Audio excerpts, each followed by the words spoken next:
Olá, meu nome é Juliano Tadeu, faço parte da turma dos graduandos.mat. Estou aqui para resolver o exercício de número 2 da lista 3 exercícios que fala sobre grandezas e medidas. Antes de chegar no exercício propriamente dito, eu gostaria de retomar alguns conceitos dados pelo nosso mestre, o professor Gilberto, na aula que tratou sobre esse conteúdo.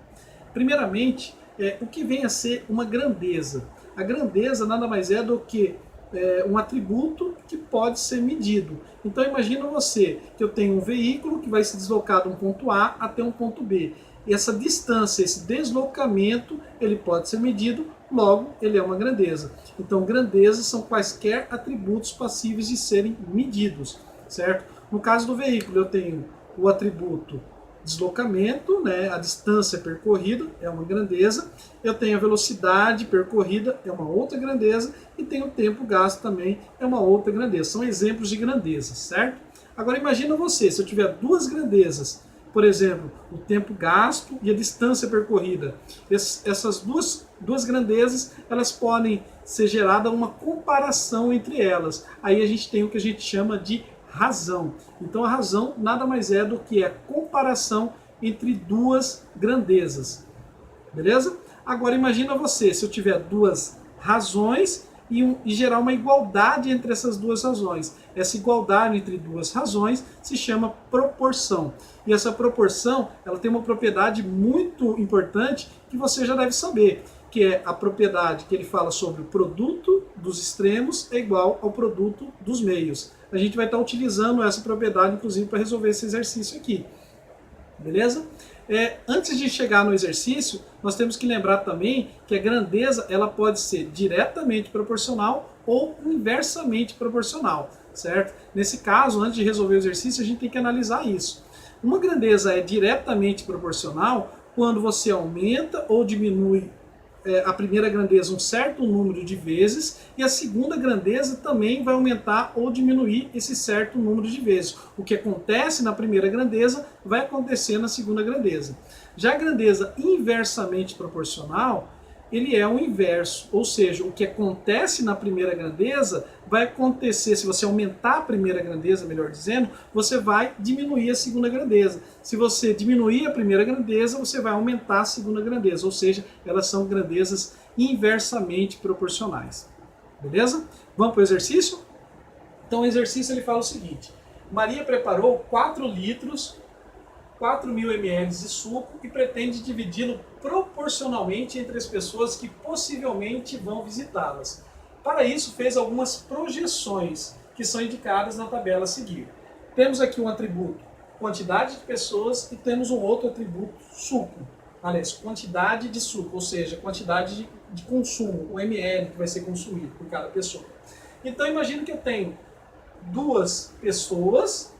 Essas duas pessoas elas podem consumir até 2.000 ml cada. Por que 2.000 ml? Porque a quantidade de suco que a Maria fez é de 4 litros, ou seja, de 4.000 ml, certo? Então a quantidade de suco que essas duas pessoas vão poder tomar vai ser 2.000 ml cada. Se eu tiver 5 pessoas, eu vou poder consumir até 800 ml. Se eu tiver X pessoas, 250 ml, ou seja, o X é para ser calculado. E se eu tiver a quantidade de 25 pessoas, qual que vai ser o consumo dessas pessoas? Qual que vai ser o máximo que essa pessoa pode estar consumindo?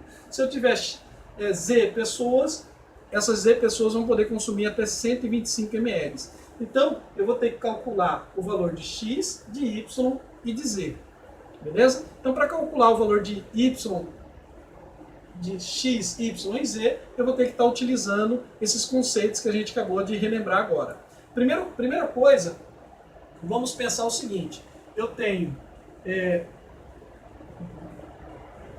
2.000 ml, ou seja, essa é a nossa quantidade de suco para duas pessoas consumirem, certo? Então aqui nós temos uma coluna de suco e temos uma coluna aqui de pessoas.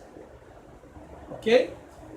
Agora, eu preciso achar o valor de X pessoas. X vai entrar aqui embaixo do 2, quantidade de pessoas. E cada pessoa vai consumir 200, pode consumir até 250 ml. 250 ml. Legal. Aí é só fazer a regra de 3, certo? Bom, vamos pensar um pouquinho. Se a gente for fazer a regra de 3 aqui, as grandezas teriam que ser diretamente proporcionais. Mas como essas grandezas elas são inversamente proporcionais, será que elas são inversamente proporcionais? Vamos verificar. Se eu tenho um número de pessoas, se eu tenho 2 pessoas, eu vou consumir 2.000 ml por pessoa. Se eu tiver 5 pessoas, ou seja, eu aumentei a quantidade de pessoas, a quantidade de suco não aumentou, ela reduziu. Então significa que ela é inversamente proporcional. Inversamente proporcional é quando você aumenta uma, mas a outra reduz. Ou quando você reduz a primeira, ele vai aumentar a segunda. Isso significa o seguinte, vamos ter que inverter essas quantidades aqui. Então a nossa regrinha de 3, ela vai ficar assim. Invertido, aqui eu vou ter 250 por 2.000. Por que foi invertido? Porque as grandezas são inversamente proporcionais. Isso aqui é igual a 2 sobre x. Multiplicando, eu vou ter 250, x é igual a 2 vezes 2.000, 4.000. X vai ser igual a 4.000 dividido por 250. Isso aqui vai ser igual a 16. Fazendo as continhas, ele vai ser igual a 16. Ou seja, o x ele vai ser igual a 16. Eu consigo colocar até 16 pessoas consumindo 250 ml cada, certo? Então 250 ml ele vai servir até 16 pessoas para essa quantidade de suco. Agora a gente tem que fazer o cálculo para o Y e para o Z. É o mesmo raciocínio, tá?